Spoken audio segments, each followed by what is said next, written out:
It's the flip man. You want some money in your hand? Flipping houses without credit or your cash. Get that bag. Boom, and we're here for show number 142, and I am echoing. You are. Yeah. So me. So while Renika is hooking up headphones, glad everyone made it here. Hopefully we have a good show. So over to you, AP. Make it flip. Oh. Welcome, everyone. Thank you for joining us on this Thursday, May 21st. I hope today finds each and every one of you doing healthy and well. See quite a few of you already joining in the chat box. So hello, Deborah, Lauren, So Brand, Sonia, Eddie, DW. Nice to see you. I see you. Diedrich Carr, Will Bill, Ibenian, T5YLF4, Ryan Chambly, Eddie. Thank you all for joining us. As you know, we're streaming live across Facebook, YouTube, Periscope, Instagram, and TikTok. Yes. But this is the place where you come and ask the questions in regards to wholesaling real estate with little to no cash, and pretty much any other questions you have in regards to that. And Ty, the beautiful Miss Renikia, will answer your questions in regards to that. Now, there is not a 1-800. There is a number that you can call and ask your question live. That number is 205-386-0035. And just again, that number is 286-38. So my goodness, 205-386-0035. Apologize for the flub up, guys.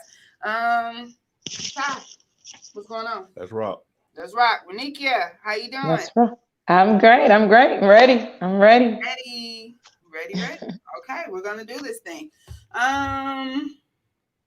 So not really any. Hey, Crystal, Amen, just Okoro, and Good Life. Really not seeing any questions. Just a lot of you guys going ahead and giving some shout outs there. So that's great. Do you see anything on TikTok?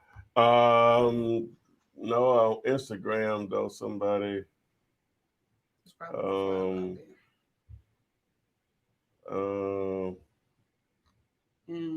Nothing there either. So just hello to everyone. How are you? Okay. Anything new going on with your Ty, Renikia? What you got? My motto is different day, same grind, or something like that. Okay. Same bills. Okay. Well, there we have it. Different day, same mission. That's what it is. Right. So CV is going to go ahead. Oh, somebody on TikTok said, "What do you guys do?" What we do is we dance into success. That's what it is, you know. We change bread via real estate. Okay. Via not spending any bread, if possible. In most cases, it's called wholesaling real estate. And so, what we do every Thursday night, right? We answer questions about real estate investing in general, but with a main focus on wholesaling real estate. So one prankster, hopefully that answers your question. All right. So now the questions are coming in. Hey, Eric. And on Instagram, I'm finally loaded up. So Marioma, Not Your Pet, Wesley African, DFW, Coded for Life.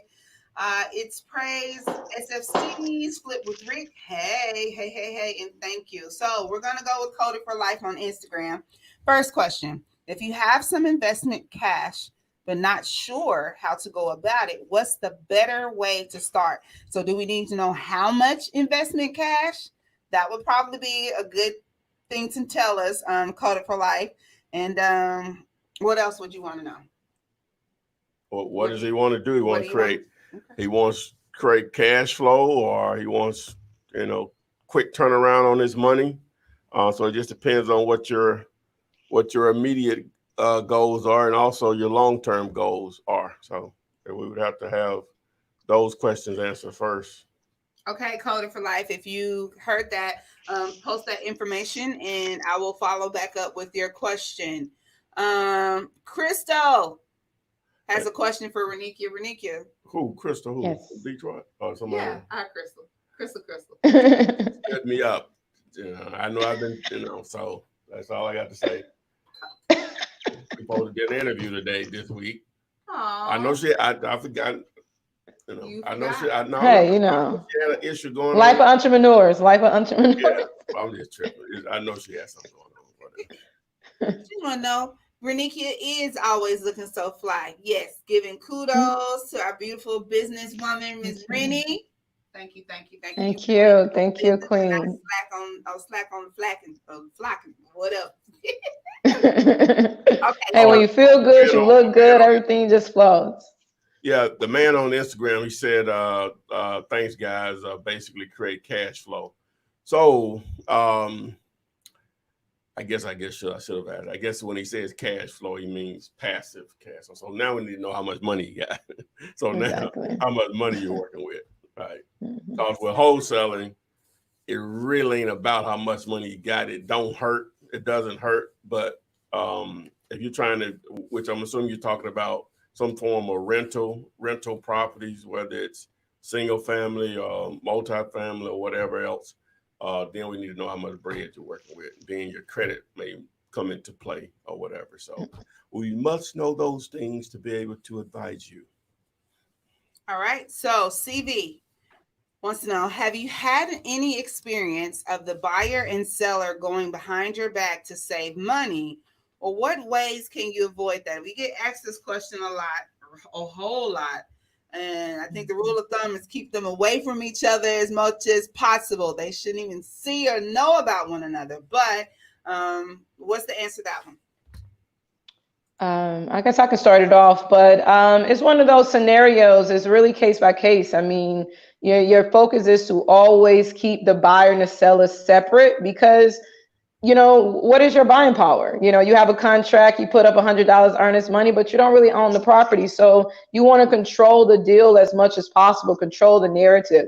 So absolutely, there's been times where your deal fell through and they contact the seller directly and they put a deal together. It's, there's a lot that you can do with it. You can cloud the title and things of that nature, but a lot of times just keep it moving. It's a numbers game, but most importantly, try to avoid it by not bringing your buyer and seller together. Yeah, that's like I guess such a terrifying thing. Seems like it's just such a common question that people think about or whatever. But guys, in reality, I don't care what type of business it is, you're going to always have people that are going to be unreasonable and I guess you would say underhanded. But for the most part, most people know when they enter into an agreement, they know what possible consequences could come behind it, which is, some form of litigation, being sued or whatever. So if a buyer goes behind your back and goes to the seller, so now you have to have a seller that is also underhanded. It just, most people are not like that. So now they can blow up your deal and they don't want to deal with you or them or whatever the case. You are the cash buyer, but normally it's going to take two to tangle, two to make a baby, whatever. So in this situation, it just doesn't happen that often or whatever. Now, some markets are a little bit more cutthroat than others, but at the end of the day, you still got to have two people that basically want to defy written agreements or whatever. That just normally don't worry about that kind of stuff. That keeps people from not doing anything. Stuff like that, which is nothing, keeps them from not doing anything. If it happens, move on, or pursue it, whatever you want to do. That's business. It's not going to be perfect. Okay. It's not going to be perfect. Walmart makes billions. I can name all these countries. It's not perfect, but it's so many transactions, so much revenue that it's just part of doing business. It's not going to be perfect. Right. And I know you want to prepare yourself for possible pitfalls and stuff. Well, hopefully we answered it, but don't worry about that part of it, because that paralyzes people from not doing anything, stuff like that. Whatever. So. No, I totally agree. All right. Hey Scott, hey Chris, hey Eric, our movie quote hero, Elena B, Carmen Rojas, K Single, hello Michaela and Emil, Mozart, Jose Vellos, and Scott Garcia. Our next question is going to be from Asia Brown and Half Pint on Instagram. Can I wholesale a home with fire damage? Absolutely. I probably made one of my greatest assignment flips on a fire damage home. The key is do the numbers work? If the numbers work, there's somebody that will always buy it.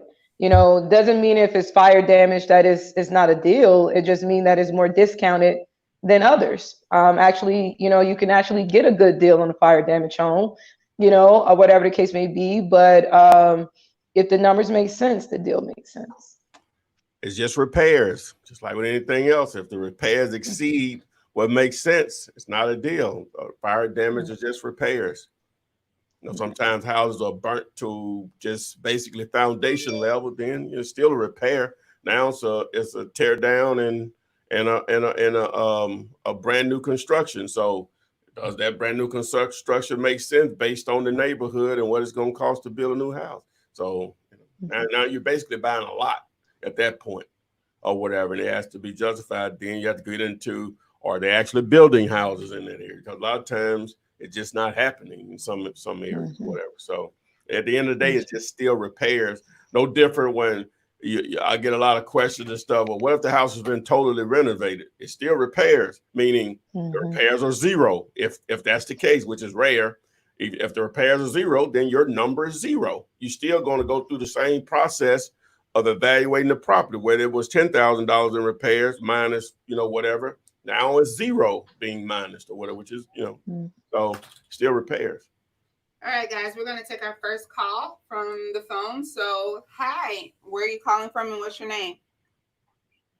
Hi, my name is Vikas. I'm calling from Columbus, Ohio. Okay, go ahead from Columbus, Ohio. What's your question? So I have a neighbor that's willing to sell his house, but he has a mortgage on it for $100K. And there's not a major work that needs to be done. I don't know how I can wholesale this property. What do you say? Okay, so you have a friend who has a home that has a mortgage of $100K on it. Very little work needs to be done. And you want to know how you're going to wholesale it. So, two questions: if he owes $100,000, what's the after repair value? And go ahead and cut down your sound in the background. Peace. So after repair value is around $230K. Oh, after repair value, $230K. Okay, let's pull the thing up. Okay, so let's plug and chug some numbers here. So now. Instagram, TikTok, I'm about to pull up a calculator. If you're not, this is on, they can see it on YouTube and Facebook. So we're about 13 minutes into this video. So when the replay hits, later on after the show, if you want to go back and watch that, you can. So we're going to pull up calculator on digulator.com. So what he said, 230? 230. And are they going to take what they owe on it? Are they just going to take what they owe, or how much are they wanting to sell it for? So I haven't exactly given him the number, but he wants to pretty much get rid of the house. So maybe, 10, 15K extra in his pocket, maybe that would work. It's about 115. So 115? Yeah, he wants about 10, 15 in his pocket. So it's no repairs, he said? Well, he says no repairs, but we always have to say something. Well, we'll just say 5,000 just for the sake of some. There is a repair probably about 10,000. So we'll say the repairs are 10,000 then. Okay. All right. So we got an ARV of 230,000. ARV is simply what will the house appraise for fixed up. That's the best way I can explain it. All right. The acronym means after repair value. All right. So we have 230,000 times 70%. That leaves 100 minus 10,000 in repairs. That leaves 151,000. Okay. So it's free and only once. He said, what, maybe 115, 120? Correct. So he has an opportunity to make 20 plus on this deal, maybe even more or whatever. So because even if I put in 20,000 wholesaler profit, the number he could be at with the sellers 131,000 and still a lot of room. So most definitely yeah, a deal. it's a deal. It's a smoking deal. Yeah. Most definitely a deal. If your friend, as you say, just wants enough to help him move on and walk away. So it sounds like you got something there. Go ahead and pursue that. Okay, and the house is at like the best location in Columbus, so the school district. But I don't know for sure what he's saying, but I'll add to that when you're dealing with those repairs, just make sure the home that you're comparing it to at 230 looks like the rehab or what you all, what the subject property looks like. So basically what I'm trying to say is you say the after repair value is 230, just make sure that the repairs and the rehab that went into the home that sold for 230 looks like the interior of your home that you're buying or selling. Okay, so in Columbus, it's good area. Sounds like you have a deal there. Just go ahead and pursue that. Again, if you need to come back and listen to this point, we started about 13 minutes into the video. All right, thank you. Okay. Let me read this one from TikTok. All right, Prince, I don't know what it is. All right, when you're out prospecting for property, do you have a set time per week that you aim for? Schedule, I guess he's asking. Yeah, that's going to be different for everybody. You know your situation, your obligations with family, obviously whatever produces your current income. So yeah, just based around your schedule. And that's the beauty of entrepreneurship. You create your own schedule. Yeah. But until then, you got to put them hours in, let Netflix go. All right. Some of that stuff and get out there and make it happen. 168 hours in a week. Oh, here we go. Hey, we haven't had that for a while. I think we need that. Wow. They like these newbies like I heard to fix the 168 hours. Yeah, the new ones probably, Yeah. Okay. Shaq Smith, hey, what up from Westside D-Town? Glad to have you here. Our next question is going to come from Miss Cheryl. And Miss Cheryl has a question in regards to when we're talking about virtual wholesaling or wholesaling in an area that you're not living.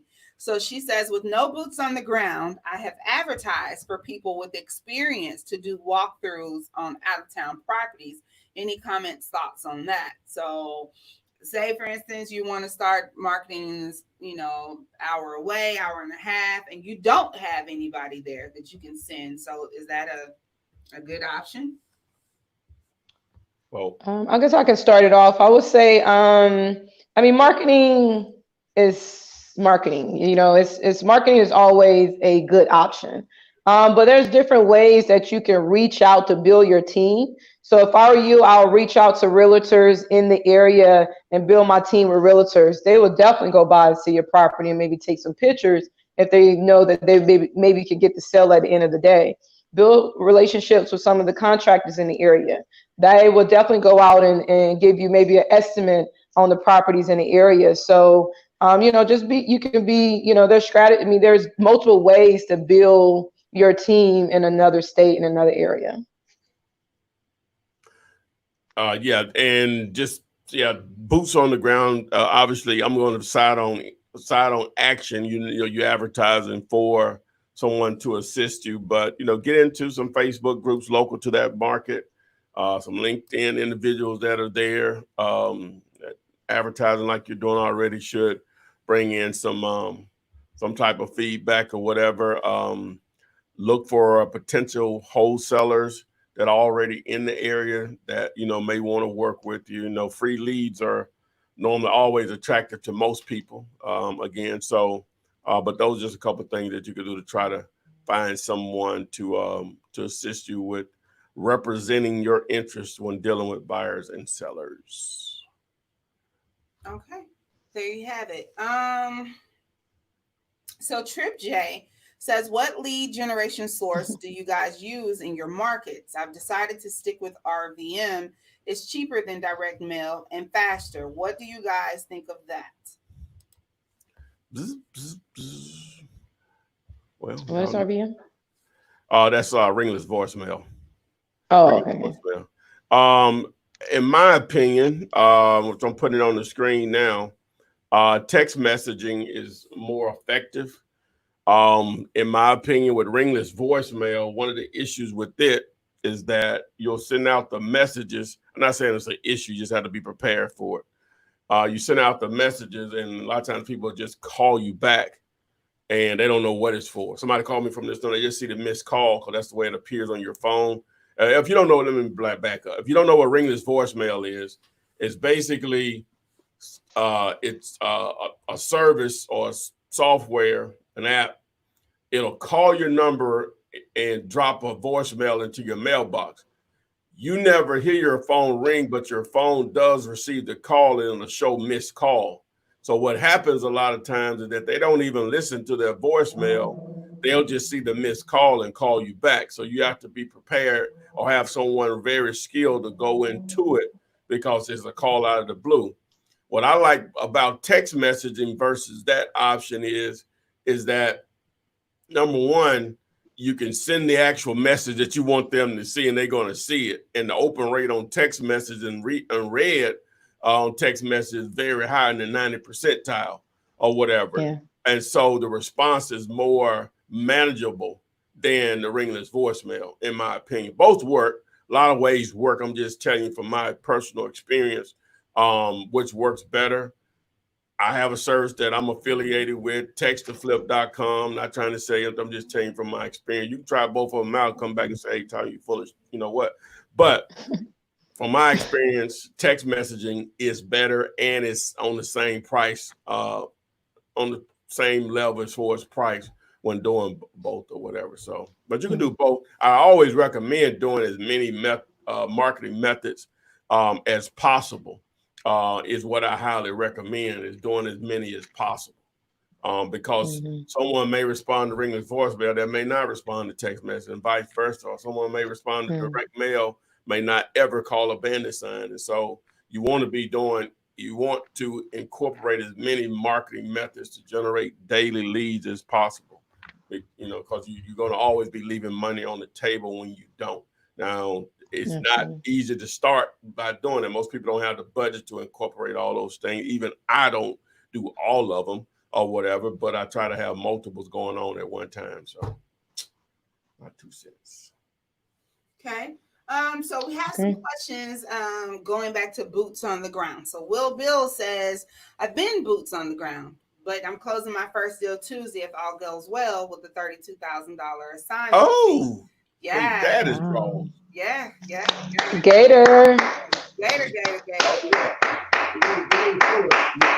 Hey, in the middle of a pandemic. Come on now. Again. Coming to the Gator. 2,000 gators. Woo! Yes.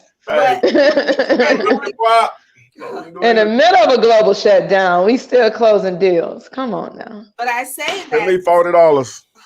So GGJ has a question that says, how do you keep bird dogs from going around you and getting the deal? What if they learn how to do the deals from someone?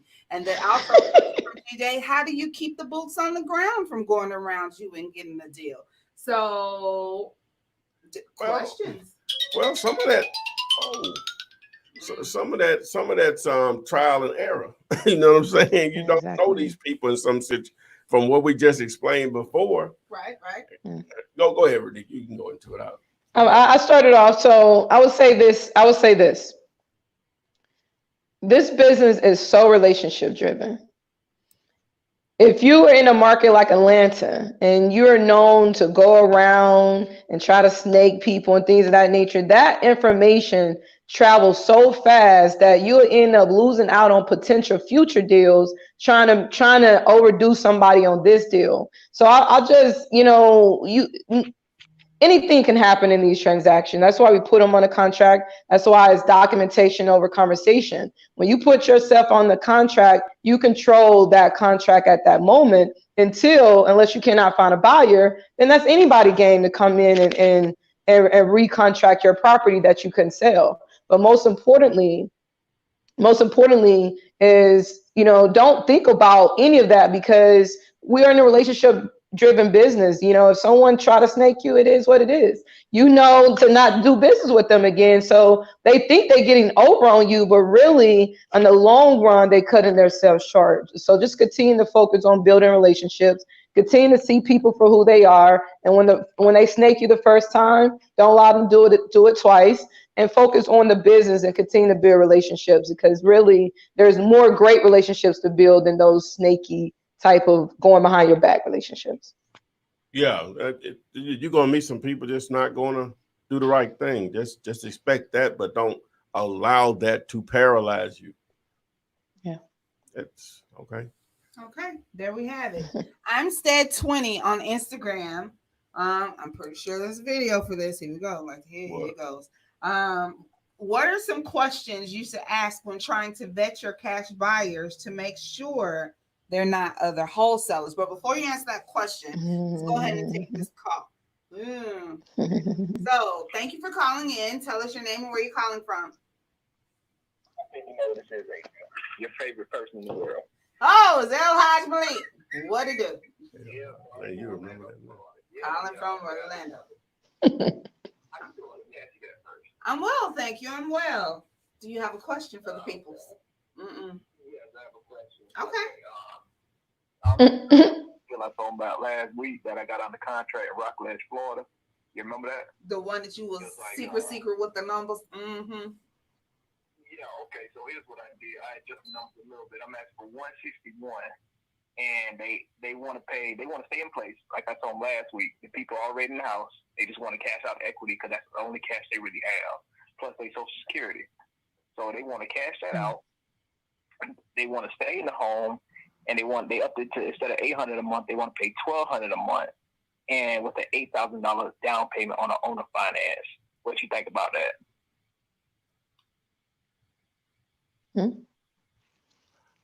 Hello. So what? So what going on? What you got going on?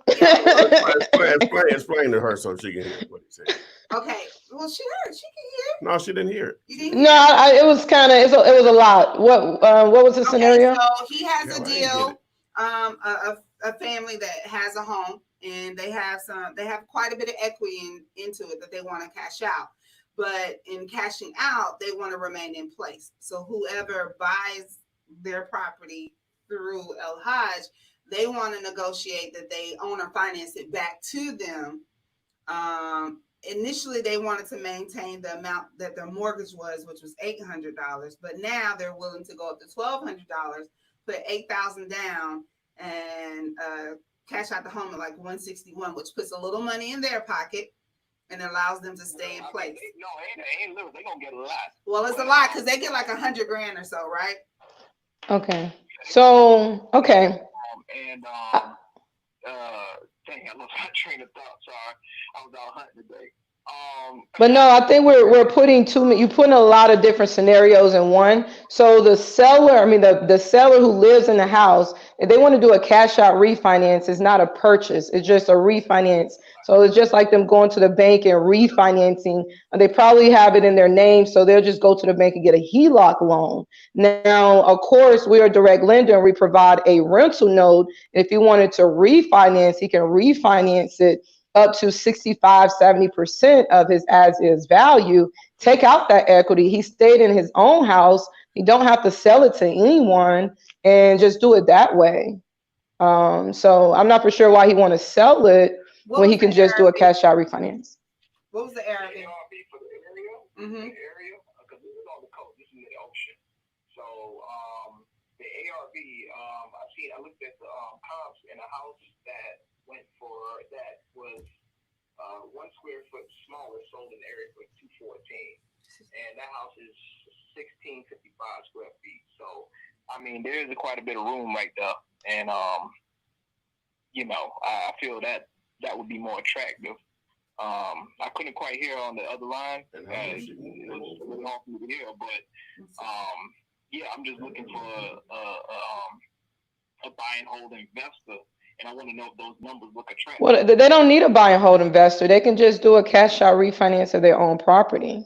Yeah, they don't need to sell their property to cash out their own equity. HELOC. What was the reason why they just couldn't cash out the bank way? Y'all have to tell people what HELOC means. HELOC is a home equity line of credit that you can tap into if you own your property individually. Basically he reached out to me because basically they just want to cash out their equity. Okay, so it's a pre-foreclosure and they very well may not qualify for the HELOC. Oh, they're not gonna qualify. Oh, so what they want to do is refinance it into like a private loan like us.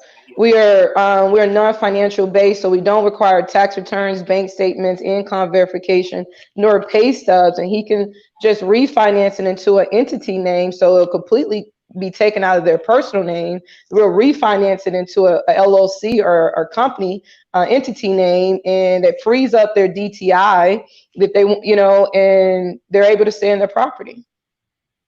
Okay, so El Haj, I know you didn't catch a lot of that because you're on my phone and Rennie's on the video, but she gave some options for that. I know your ultimate question was, would this be attractive to a buy and hold buyer? Would they be interested now to get a deal for under the ARV around 161, which puts a lot of money into the seller's pocket, a lot, and then let them remain there at $1,200 a month with 8,000 down? We're still talking about manipulating and controlling more so what the buyer is going to do. They really want 152 for the house, right? Yeah. And so, and I guess I don't know. I guess the thing is, like, you can't dictate what the buyer does with it when they get it, and they very well. Yeah. Right. I wouldn't sell it to a buyer and want the buyer to sell it back to me. I think they're going around instead of just going straight to the problem. Well, yeah. See, what you have to think about, my man. It's always possible to find a possible buyer for something like that, but they didn't pay. They're not paying the bank, and they got lawyers out the. They're not paying $800 now. They want to pay $1,200. They're not paying $800. How they gonna pay $1,200? Now I know they're gonna get that money or whatever, but I don't know what caused them to have those financial issues. Stuff can happen in your life beyond what you normally do and how you pay your bills. But for an investor, they're like, I'm supposed to give you 160, and then you're gonna pay. And sell it back to you at 160. You want to pay the bank 800? Think about that now. Would you do it? Mm-hmm. I mean, it would make sense to me if I had the cash. Because so you would do that? You would do that. I'm getting it on the market, and on top of that, as soon as I cash out, I'm getting $8,000 back in my pocket plus 12 a month. Well, you're really not getting $8,000 in your pocket. You just they selling it for 152 instead of 160. Sorry, can you repeat what he said? I didn't hear what he said. So he said you're not really getting $8,000 in your pocket back. They're just selling it for 152 because that $8,000 you're probably not gonna see, like, in your hand. It's just gonna be deducted from the amount. So there's not $8,000 positively flowing back into your pocket. The only thing you're gonna see is the 12 now. So you're out of whoever this buyer is. Yeah. So whatever that. What is that return? What is that? It's a down payment back. So as soon as they get their cash, they're gonna put $8,000 back to whoever cashed out the home. You know what I'm saying? So but it's I guess what he's saying is it's like a lease option. Yeah, it's still the same person. It's still my money coming back to me, so I haven't gained anything at all. Yeah, I get what you're saying. They're putting $8,000 back down, but I just bought it for 160. You just gave me $8,000 of that back. So ultimately, I just bought your house for 152. It's not you putting the payment down. It's just you just got a discount. There's still nothing positive. Oh, they want some. So all they're getting is $1,200.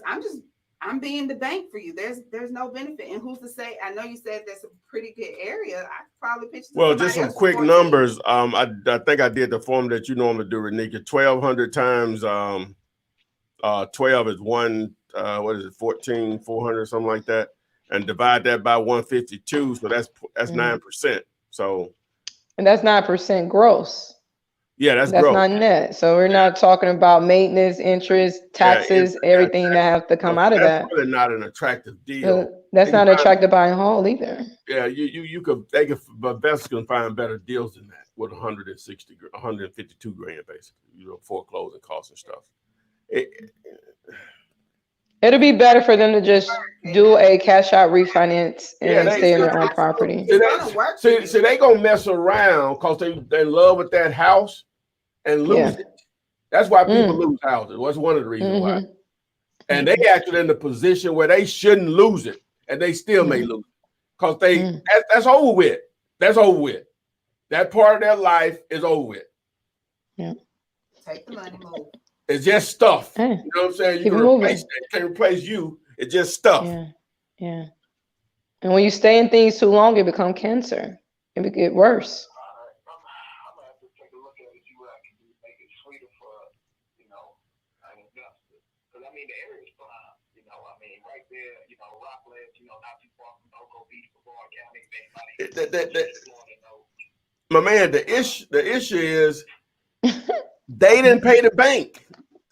Well, I think they worked something out. I don't want to speak prematurely, but they did work something out where they were able to get it, current or whatever, get out of that. I forgot exactly what he said, but they're good on that. But that's all the money they really have is equity in the home. So, well, if they worked out where if they've worked out where they can stay there, then they should continue to pay the $800, right?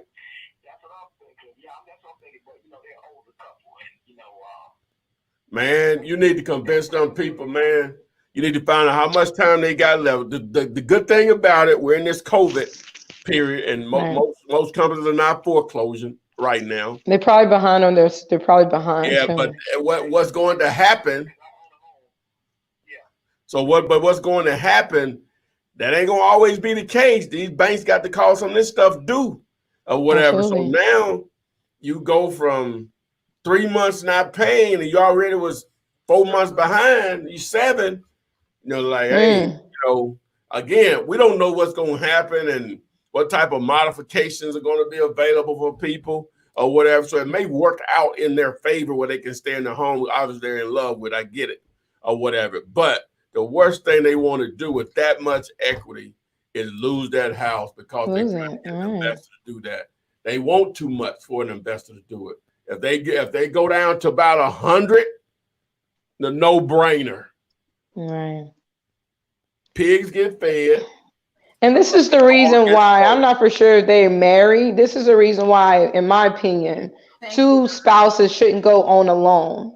So if the loan go down, the other spouse credit is still good to go out there and leverage their credit to catch up payments or to go get a new house. So, sometimes we just don't structure things correctly and we learn from those mistakes. But what I will ask to tell them to do is try to catch up his payments for one, maybe refinance into a private note that do not require financials like our 30-year note, and see if he'll be able to keep his property. What makes financial sense is when you get married, the woman shouldn't change her name. Okay. Are we ready for that? We ready for that conversation? If y'all just, you could tell people whatever. Hey, I think we need to just get rid of the marriage certificates and we create our own internal certificates where now we're not getting the government involved in our finances. I agree with that. And we too. can do however we want to do. Hey, so I don't need the government certificate to determine if I'm married or not. That's it. It's supposed to be before. If you believe in that, it's supposed to be between you and the Lord. Whoever. You know what I'm saying? All right. So absolutely. Once I become one in front of the Lord, I mean, what the government talking about? I know a couple of from my friends, female friends. They never changed their name or whatever, but they told people that's what it was. Oh, well, they never changed it now. Both of them divorced, which was a good thing. But it makes it easy too. We ain't got to be. Hey, that's the statistic. That's 50-50. So ain't no. Hey, the one that changing their names getting divorced too. So it's all the above. Say, and I don't know who I got this from, but he said it made so much sense. He said, number one, the wife shouldn't change her name. We talk about just the business side of a marriage, right? The business side of marriage. With the credit, just because of credit, so you sort of keep it separated or whatever. Now you can change the name and still keep it separated, but in reality, you shouldn't even buy a house based on both the individual's income. Absolutely not. I know Never. You can always deed your spouse onto the property, so they can't sell it unless both of your names is on it. But both of you all should never go on the loan. Yeah, you shouldn't buy it based on both of y'all's income. Both income anyway. That's the only way a lot of people can get the house where they want to live and stuff. But the reason you can't afford it. That you can't afford. That's it. Build yourself up. It's okay. Build yourself up over time. When you all lose your income, then what? We talk about then that. What? We just got. Now you about to lose your lifestyle. That's it. You know, that's why individuals, us as Americans, I'm a little soapboxer here, and I ain't got it all figured out and did a lot of effort. Trust me. We know what not to do, though. I know what not to do. That's why that's why people that could come over here and not even speak the language and come up quickly, and you think they're going through some government. No. They're making sacrifices that we refuse to make. Absolutely. We want to shine. You know what I'm saying? Yeah. That is it is what it is, man. And shining with nothing, on depreciating stuff. Yeah, I agree. But anyway, and I just want to give you one example of how they make sacrifices. The Spanish community, we all know them to have multiple families in one house. But let me tell you how they really build wealth with that. So what they do is they may have two or three or four different families in this house, and all those families will contribute in paying off that house. When that house is paid off, one of the families get the house, and then they all move to the next house until they pay that house off, and they leave that to one of the families. And then they go to the next house until that pays off. But even when you get your free and clear house, you still contribute to paying off the other family homes. And over time, everyone's house is paid off, and it costs you all a quarter of the process, or the quarter of the expense. So, I mean, it's all about strategies. And sacrificing. We're not gonna go there, but I'm glad you said that. But I had a conversation with you can probably figure it out, a gentleman that owns the hair store on 3 different corners in my city. They also own the smoke shop, and they own 2 gas stations. It's all family. They contribute to one, and then they branch out and do the other and help that one. So one owns. So they doing that with commercial. I like that. And then the other, but they help each other build. And at the end of it, now each one of them has their own individual business. Now you can stay what you want. Exactly. All the hair stores and the tobacco shops and the liquor stores on that side of town, because that's what you see. But ain't nobody making them buy it. But as far as a business, they got it. It doesn't matter. I mean, it's called supply and demand. Yeah. That's it. Hey, why not be a liquor store if y'all want the liquor? I mean, I'm not, if it don't come to us, it's gonna go to somebody, because we gonna buy it. Yeah. Well, the thing is, you see the on Instagram, you see the memes, 10 dudes that's been friends since high school for the last 5 years have been putting $100 into an account together. Yeah. They bought these properties together like it's a partnership. You put it together. If y'all squad, if that's what we hollering, gang and stuff like that. Yes. The real gang. Yes. Man. Okay. I like that, because you can do it on a residential level. You can do it on a business level, on a commercial level. The key is get with your family and start building legacies. Okay. Back to the questions. I see a lot of comments about these licenses, these marriage licenses, and your Social Security. If you built up enough generational wealth, you ain't got to worry about them Social Security coins and that marriage license. We didn't even think about Social Security. I get it. So going back to our questions in regards to wholesale, I appreciate that we can bounce back and forth, and because we're all human, and that's just it. What you gonna do with this money that you're gonna make?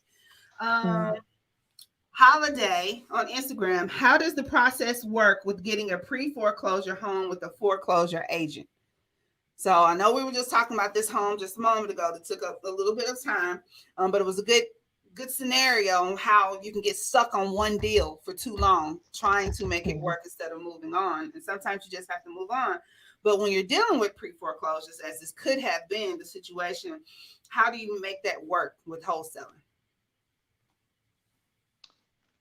I think that's a really great question. I mean, of course, you can get a lot of great deals through pre-foreclosures and things of that nature, but I wouldn't say it's hard, but it's, you got to put in an extra step. So in my practice, that, if you want to wholesale a foreclosure property, you're gonna have to double close it.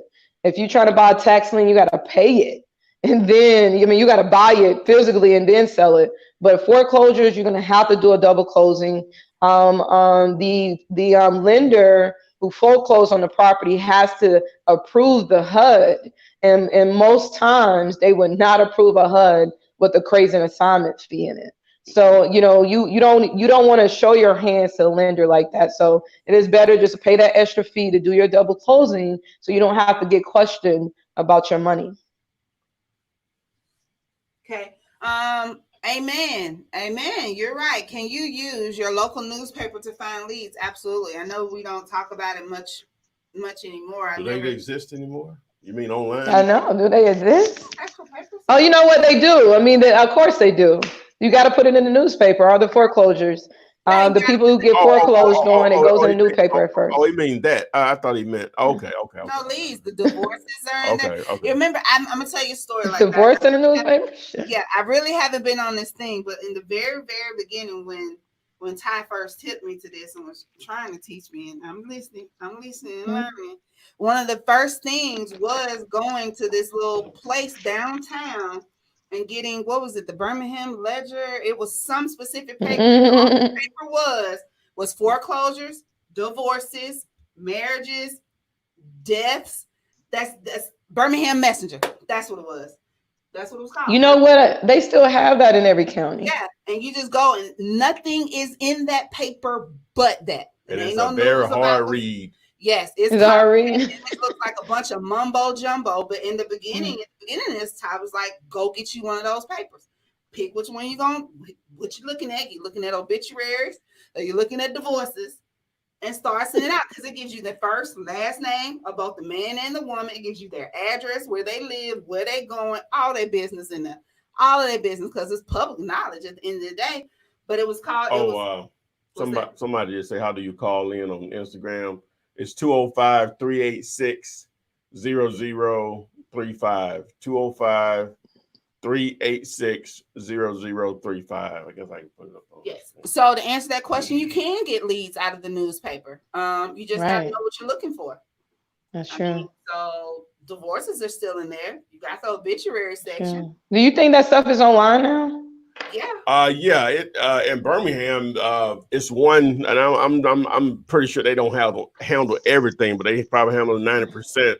It's one particular a law firm that, they have a website just set up for it, and they handle, I know, probably about 65 counties in the state of Alabama. They probably handle 10 of them, but they handle all of the larger populated counties, with the larger cities or whatever, and it'll show you the auction date. You know what I'm saying? So, yeah.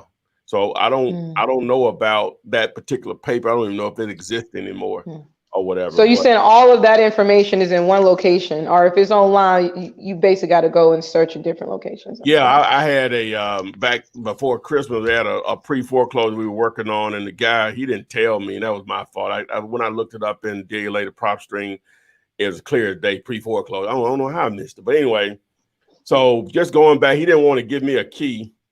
We were just going back and forth to his house to show buyers or whatever, and so we were getting down, I guess we're getting crunch time, and they were going to foreclose on it. He pulled me to the side and said, man, they going to sell this on the auction on such and such day. I said, oh, we need to put a lockbox on this today. I said, let me go to my car. I said, this ain't going to work. I said, you know what I'm saying? We, already sort of had a buyer. I need access. I said, but they need to still see it or whatever. And so anyway, what happened was, though, the law firm was dragging their feet. We was ready, I got the buyer's contract signed or whatever.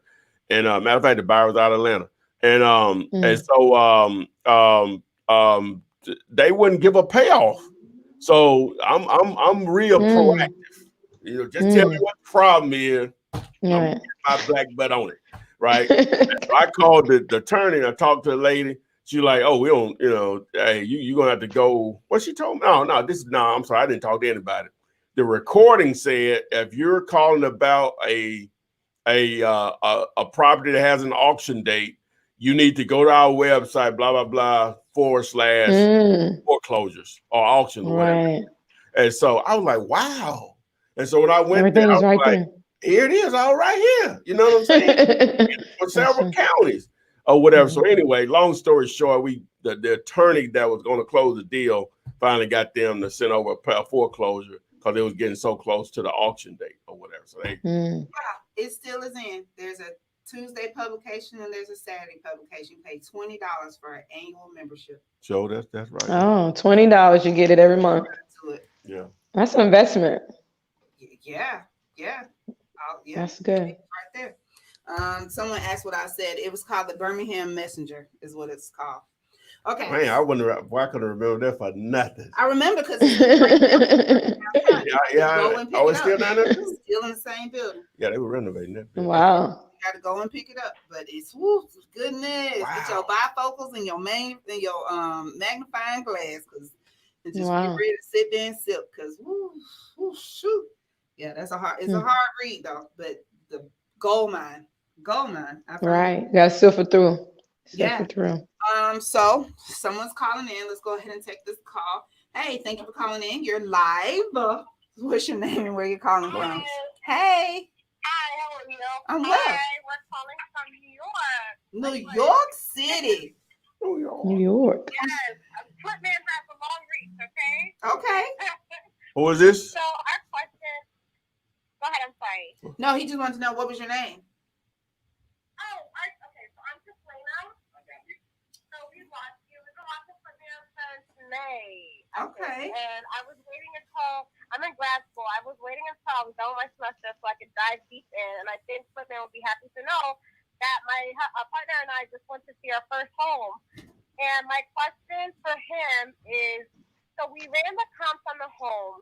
And I just want to know, this home actually needs a lot of work, but I would like to know, how do I know for sure if the homes that have sold in the neighborhood are homes that were sold in tip-top shape, or were they homes that wholesalers also, like that investors also bought? Right. You know what I mean?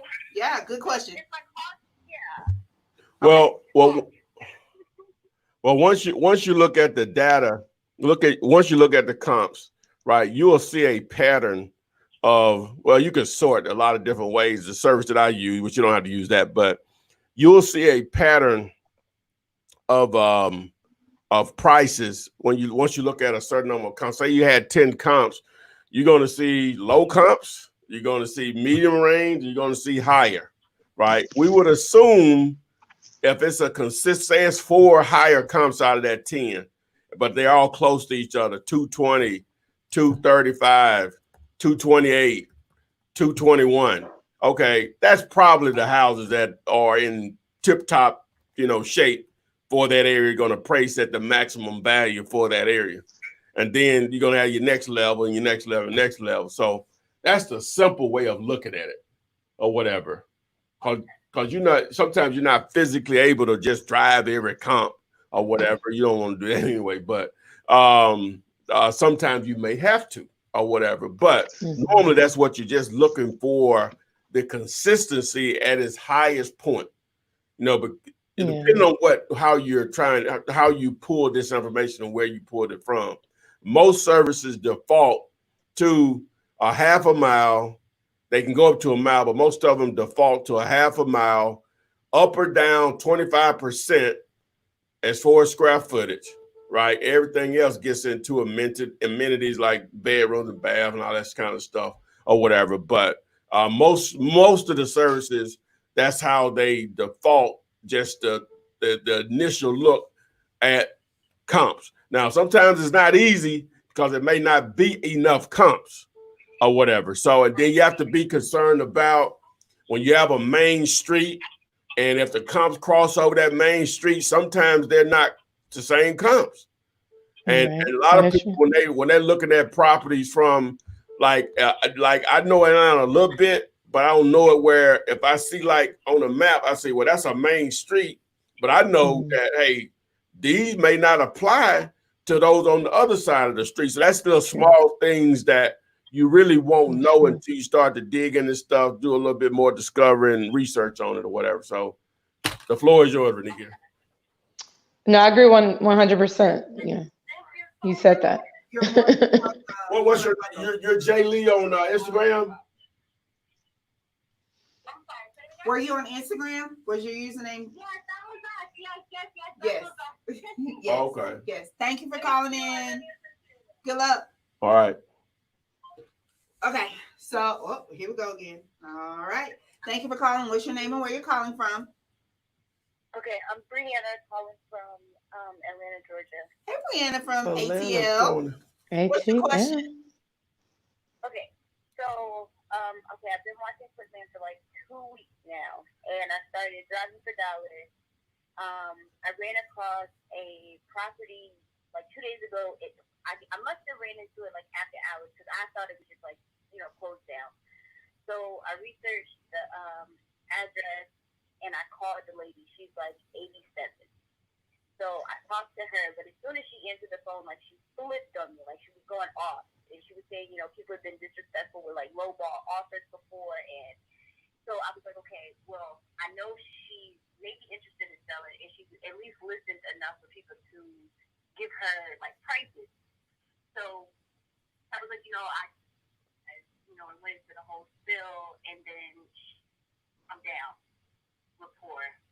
I'm from the area, so I talked to her about like the high school I graduated from. We talked about everything down to business. Rapport. So she was exactly. Like, I thank you, for being really kind. And I was like, well, can I maybe give you a call that Friday? And she was like, not that soon. I have to. My son still works there. So, what are your plans? Do you want to maybe move? And she's like, no. Home. So I'm like, okay, she's motivated to sell. Like, okay, she wants to sell. She's up. Maybe her son is, maybe he's what's in the way. So this morning, I sent her a thank you card, a gift card to the grocery store with a little joke on it about, how this food is and a flower. So later on today, wow. But I missed the call and I called her back. She didn't answer. So my question is, how long should I wait to reach back out to her? Okay, give us that in a Cliff Notes, what she just said. Okay, Cliff Note version. Thank you. Hold on, Brianna from ATL. So she has reached out to an elderly individual who is a homeowner who is about to go into senior living care. Initial contact was not great. She basically blanked out on him, but she used the knowledge of living in the area to build rapport with her.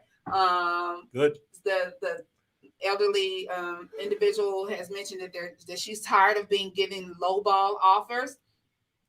So what Brianna has done is she built that rapport. She asked her, could she call her back later? She said yes. In the meantime, she sent her a little thank you card for having just given her the opportunity to speak with her, send her some flowers and a little gift card to the grocery store. Wow. Just sweeten it up.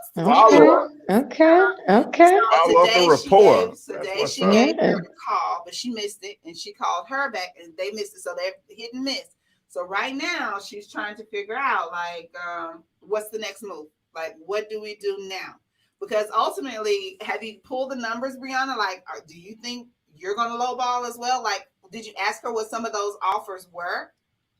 Well, no, I didn't get a chance to ask her because she started mentioning other properties. So she said when she moves, she would like to get rid of all of her properties at the same time. Oh, she has multiple properties. So Seller has multiple properties.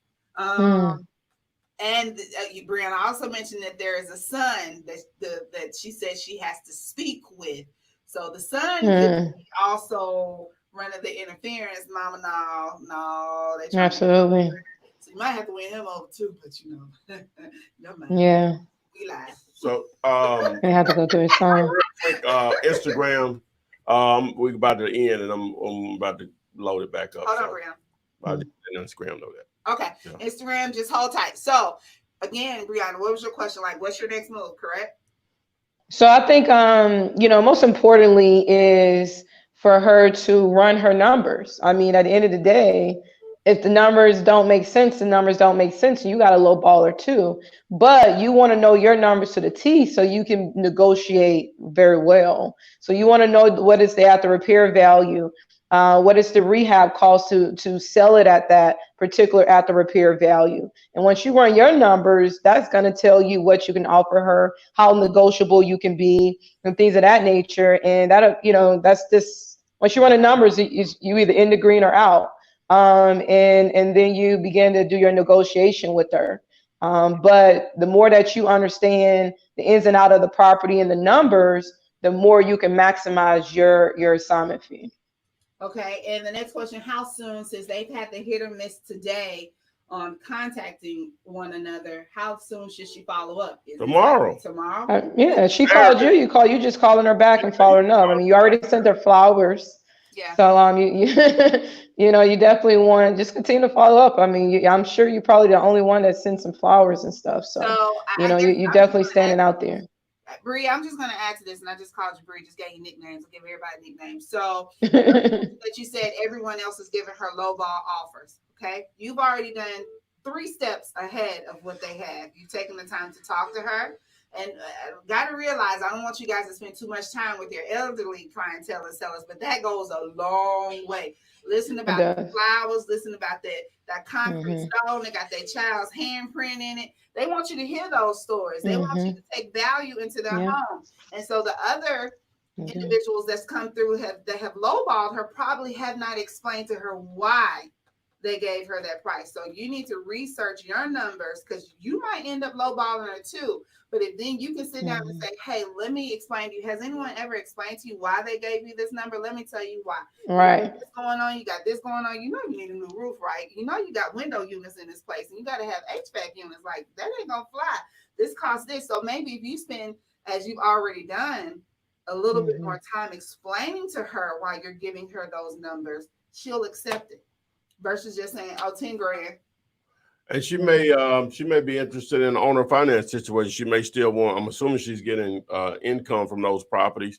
So she may still, do business, and you could pay more if she owner finances the property. So that keep that on the table as an option also.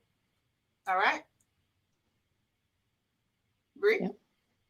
Thank you. No, I mean, you hit it on the head. I mean, definitely go the extra mile and explain to her whatever your numbers come out to be. You want to let people know, because I don't think, we as wholesalers, and a lot of wholesalers, I wouldn't say that, but, when we're dealing with these elderly people, especially in our Black community, we're taking equity from our families. So, I mean, at the end of the day, we got to take those things in consideration. This lady's 87 years old. She have accumulated, I don't know if she's an African-American woman or not, but at the end of the day, we are stealing a lot of equity and legacies and generational wealth from our families. So when you're dealing with someone older like that, just know that they are very in love with their real estate, and just build that rapport. Let them know that you're here to make their property even better and things of that nature. You want them to come back and see it once you finish it, just kind of build that rapport, and just not make it seem like it's just a transaction, when you're dealing with elderly people. I got a guy on here on TikTok. He has a user. He didn't put up a username, but he said he has 20 grand to play with. What should I do? And again, we have to go back to what's your end game. You want cash flow, or you want to be able to build that 20, which you would have to use very little of it.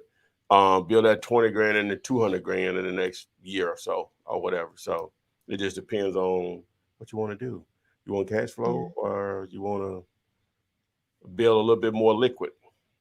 T5Y. No, that was instilling equity into these properties. You're welcome, Brianna. Let's see here. Going to the lines, we do have a caller. What's your name and where are you calling from? We hot. My name is Omar Flowers, aka Big Daddy Flips on Instagram. Hello, Mr. Flowers. Flips.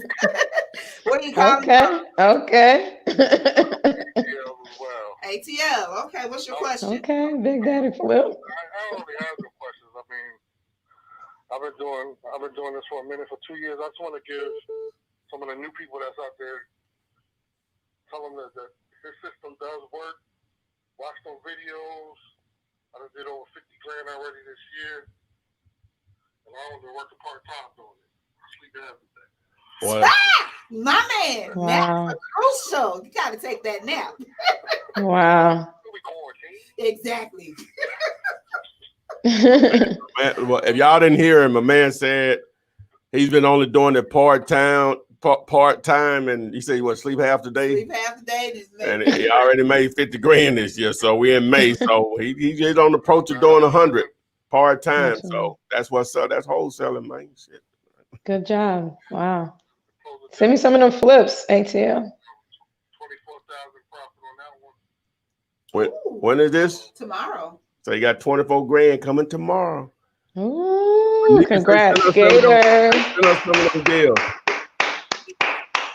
Congratulations. That's all. That's the question I do have. Like, what out of on your system, as you know, what's the top amount of money that somebody has made that you know of on the deal? Oh, my man Chris out of California, he made, was it 180,000 on one deal? It was apartment flip, I think. One deal. Yeah. No deal. Now on a house. Well, you know what? I had a guy, and he was like one of my first students. I didn't even put his number in my phone or whatever. It had changed, but I wasn't tracking stuff like then when I first. He just called me out of the blue like last May. He just called me out of the blue, say, man, I just stumbled on your stuff, man. He said, I know you don't remember me. I vaguely remember because it was like 10 years ago. He said, when I bought your stuff, I never called you because that's all I needed. You know, you just feel this whole, or what he probably got it for $97 or $190. Trust me, it was cheap. But he told me he had to make millions. You know, he said he probably make $2-3 million a year, and he's still a wholesaler. Hey, Dad. Mainly wholesaler.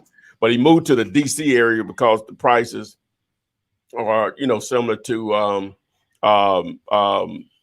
Southern California, maybe not as much as New York, but getting there, whatever. So his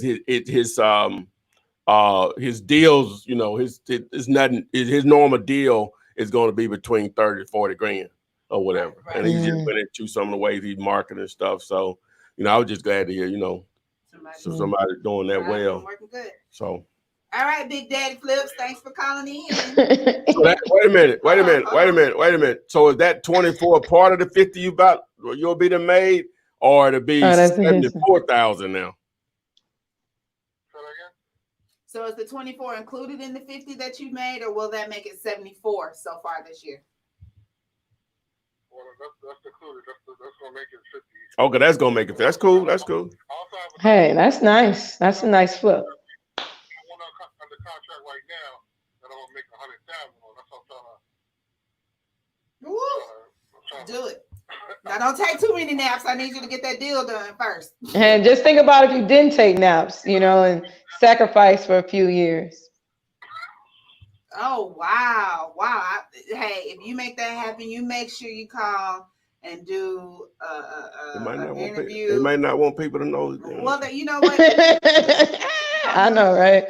Little black faces over people like they doing CNN news.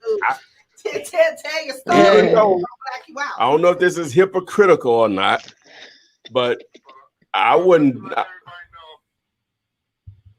knows I use the bandit sign. So the bandit signs are my thing. I use the twisty ties on them. I put the 2 holes in, twisty tie them up to the pole. Boom. My man say use bandit signs. He used the twisted ties or whatever on the bandit signs. Thank you. What I was about to say, like he may not want to do an interview or whatever, which most people don't. I would be one of those people. I wouldn't let me. Real money is quiet. So you gotta hide some things. Everybody that's done it, I'm just saying. I just know me. I wouldn't do it. You know what I'm saying? I'm like that too, Ty. For a number of reasons, is the main reason I don't want you to win my Oh, absolutely. Yeah. Hey, I want you a ain't lot got to of say nothing. We understand. yeah. So so Adrian gonna tell you. Yeah, I'm gonna keep it real. Don't want you in our busyness. I love my people. I love my Exactly. folks. Y'all know what I mean? Right. Like, well, that way, You know, y'all. and don't feel the need to have to show it. You know, just continue to build. Yeah. But no, Continue to build. I'm appreciative people come on and want to call their help others or whatever. So I said I wouldn't interview myself. This is That just wouldn't be me, boy. Wait till I get a deal and cut a Boy, check. folks I'm would on get here. they would get mad oh about yeah, you started getting all types of cousins. people would get mad about your money. You know what I'm saying? Like, Absolutely. assume I And that's didn't when you and get Uncle Sam become really good friends too. yeah. Hey, so yeah, you're right. So so you always ask the question with people like guys, when y'all start making money, now you're gonna help your people. I help my people, but you gotta have limitations on that kind of stuff, right? Cause you got some family members that's gonna wear you out, right? We ain't gonna get into girlfriends and boyfriends, all that kind of stuff. That's a whole nother layer of it. You know what I'm saying? You can have a serious bill. Levels. So but so your question to me, like I said, you help them when you help them because they need help, not because they want something. That'd be up to you if you don't supply some wants or whatever. But a need could be every month because they can't pay their power bill. And we got to, you know what I'm saying? We got to do something different. But what I'm trying to say is that you have to ask them sometimes, just jokingly, assume I didn't exist. How would you do this? How would you handle this? Let's strategize. I've had hey, now Fred it's tell real. me back in the mailbox. The bill. I got a job. I mean, I can put you to work. You make some money. They say, "Oh, you never received them. That's why they don't. You never received those bills because you put them back in the mailbox." Right. So, Renikia, this question is for you. Considering that we're going through the pandemic and whatever, is your company still assisting those close to the 680 credit score with crossing over that hump to be eligible for financing with your company? So if any of you who are new or maybe haven't been here and heard, Renikia has a financial corporation that assists with loans and for buying wholes, for flips, for just ultimately taking you to the very next level of your wholesaling game. So I'm gonna stop talking. I'm gonna let Renikia explain to you how to contact her across social media and exactly what her business does and how it could be of service to you if you're serious about this thing and ready to go on to the next level. Awesome. Thank you so much for that. As always, I'm thankful to be a part of the Ask Flipman show. And my focus is to bring the money to the table. I mean, of course, it comes a time in this business that you just need some money.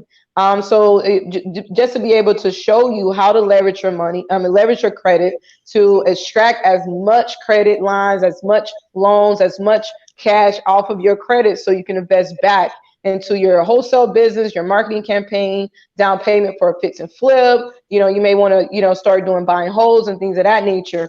But if you want to start tapping into these areas in real estate, it comes a time you need to leverage your credit.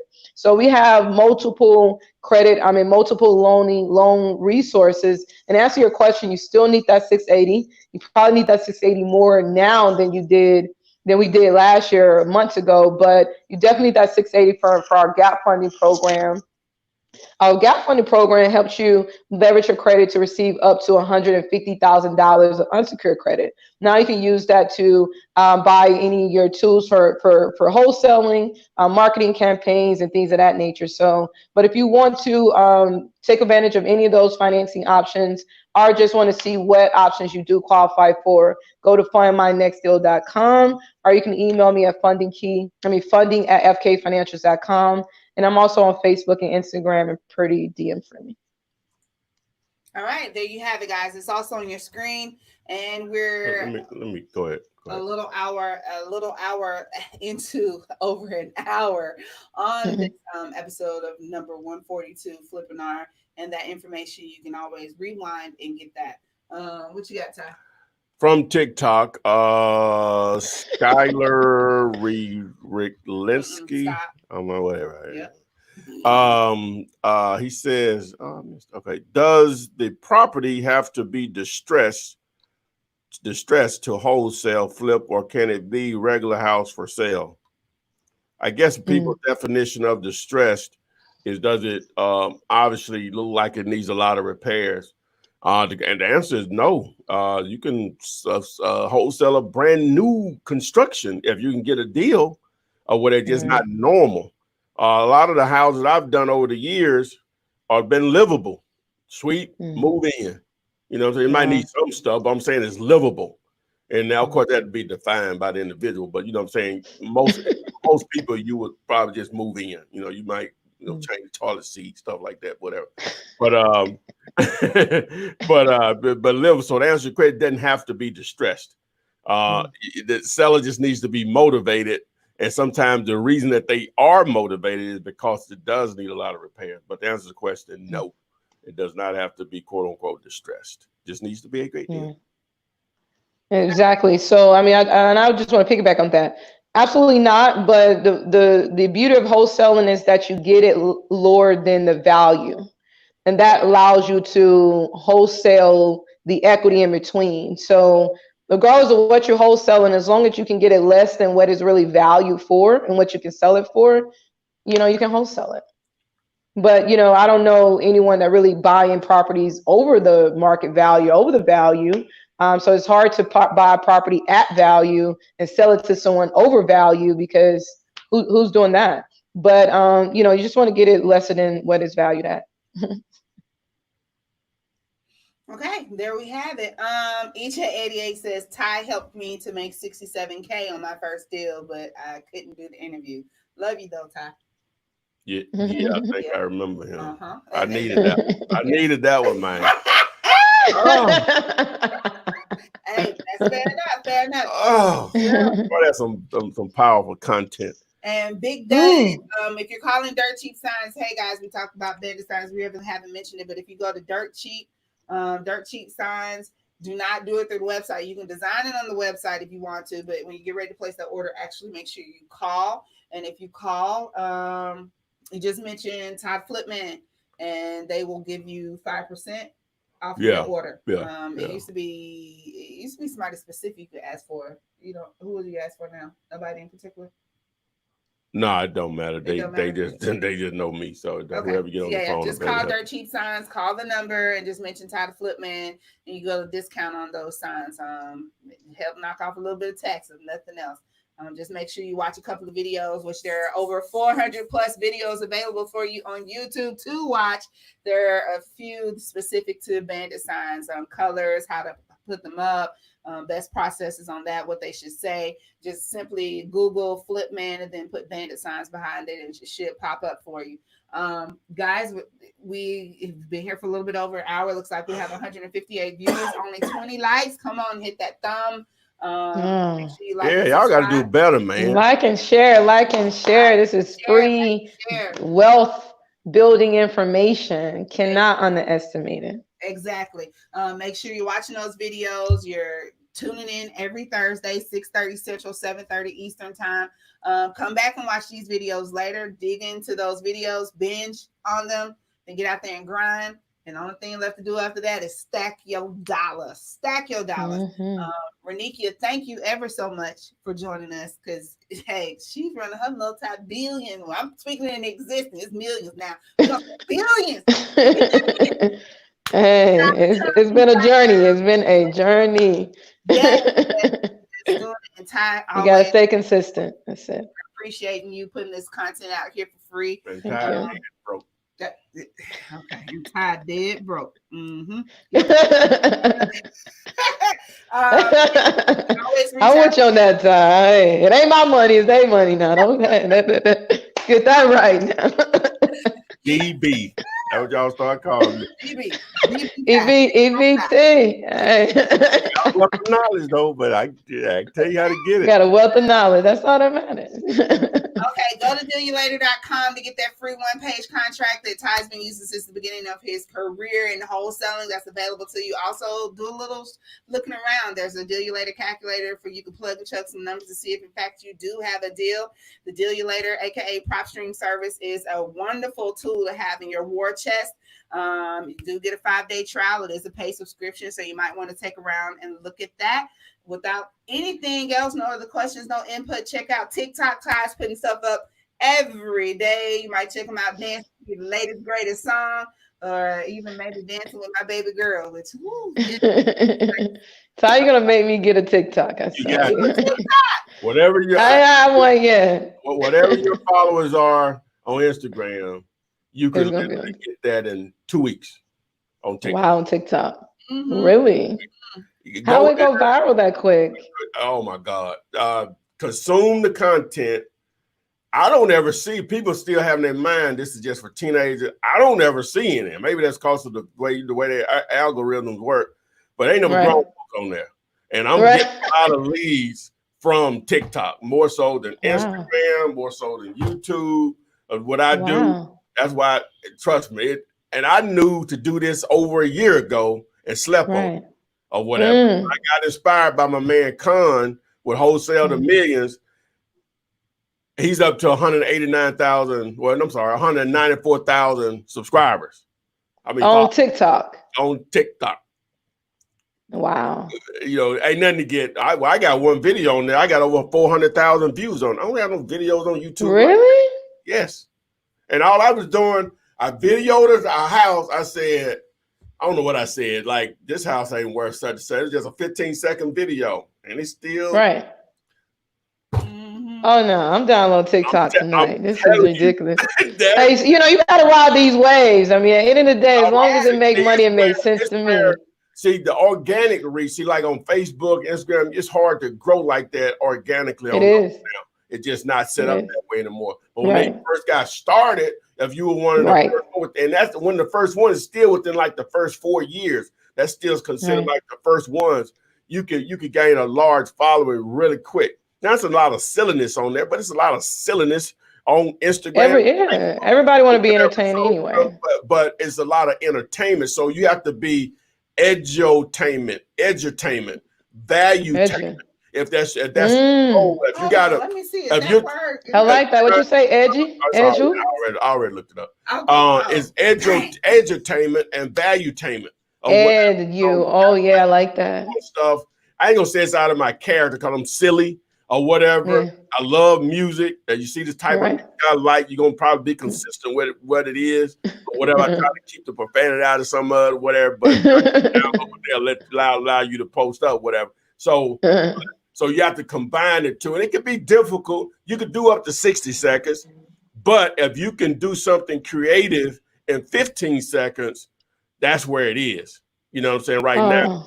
You done sold me. And a lot of it just simply, if you like to dance, you know, or whatever and stuff like that, you know, and you can just put messages up there. You might say, you might be dancing to your jam or following the latest trend because they always have them little dances and stuff. Right. Hey, hit that dance one, hit that move one more time. You saw it. I can't do it. I seen it. Hey, you got it. I'm about to do the But anyway, so if you hitting them trends, you may just have stuff just popping up saying, you know, hey, need credit repair, blah, blah, blah. And before you know it, you wake up in the morning, you done had 200,000 people look at that video, and all those go to your profile, tap the link, you send them to fundingkey.com or .net or whatever, and boom, you know, that's, I'm telling you. Wow. You didn't sold me. Absolutely. Over a year ago. Yeah.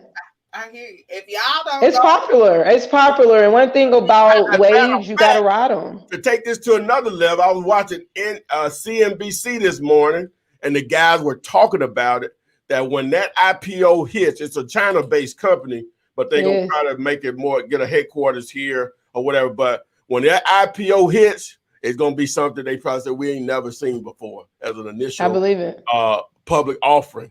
So they've already have a value of 125 billion on what they how they. I believe. I mean, just think about that technology. It allows you to pretty much create videos with green screens and things of that nature. Oh my God! I mean, the technology is just amazing. I figured that out 2 days ago. Like creating videos. I knew about the green screen last week or 2 weeks ago, but I just realized you don't have to be in front of a green screen to do it. You don't need it for TikTok, do you? You don't need the green screen. Oh, it's over. That's why y'all see. Oh wow! I did yesterday, the videos I did, all that. I'm just sitting, whatever. It's over with. Oh God. Wow, you don't even need the green screen. But anyway, so that technology is amazing. Oh, it's amazing. So what do you think about OnlyFans? You gonna incorporate OnlyFans? Check that out. I have to check that out. Check that out. I mean, but you got to use OnlyFans for more than what the people using it for. You're right, but you got to get through all the other It can be paid webinars. It can be paid education. I'm assuming somebody's asking me how much I've made off of wholesaling, right? I've been doing this 17 years. That's I don't know. I can say this. I know what you've been saying. I know what it is. What? I know. Oh, is it? Hold on. It's one of 3 things that you're gonna say. What? I may not be. What is it? I may not be the richest man, but I got enough that can handle your problems. Yeah. And that doesn't matter how much you made it. What matters is that it works. Yeah, it works. See, like I was just explaining, the dude that I trained when I initially started doing this, he makes more money than me or whatever. Mm-hmm. It's not a multi-level market where you never get above the person, you know what I'm saying, or whatever. Right. But that's cool. I don't care. You know what I'm saying? Makes, hey, I made somebody a millionaire or whatever. Right. And I get that question, ironically, on TikTok, are you a millionaire?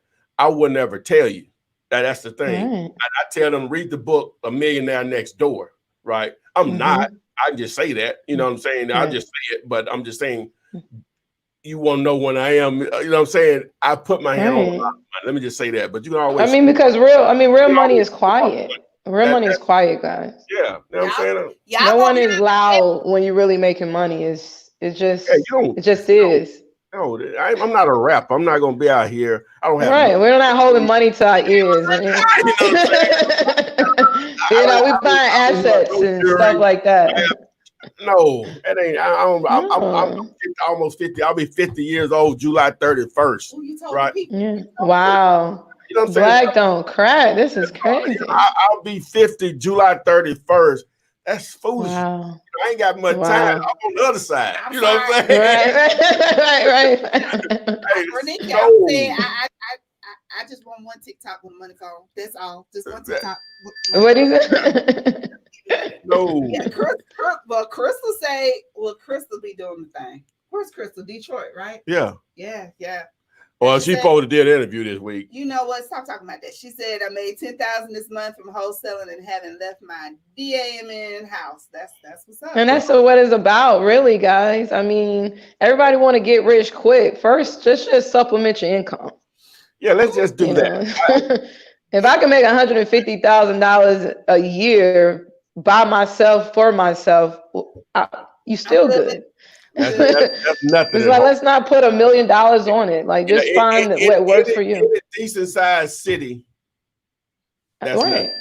Nothing. That's 150 grand a year wholesaling, nothing. And I put a video and out. You can live great with 150,000, especially in Atlanta. Yeah, especially in Birmingham. Exactly. You living like king, boss, queen, and king. You can blow 150. Don't get me wrong. You can blow 150. You can blow. Yeah. Blow through that. Don't get me wrong, but right. 6 figures. You just want to continue to flip it. 6 figures is to be in the 1% of earners in the U.S. All you have to make is like $440,000. 400,000. So we already know it's not a lot of 1%ers because it's just yeah. All right, guys, we're gonna round. Well, we did another 10 minutes on whatever. We did. On whatever. Exactly. So, guys, what? I ain't got nothing else. Nope, don't say nothing else. Renique, tell the good people bye. We will see you next week, next Thursday. Enjoy your Memorial Day. Memorial Day is Monday. Yeah. Yeah. Go ahead. Y'all stay safe though. Y'all Stay safe. Follow the rules, follow the orders, mask up, wash up, all that good stuff. And we'll see you on the flip side. Flip man. It's the flip man. You want some money in your hand? Flipping houses without credit or your cash. Get that bag.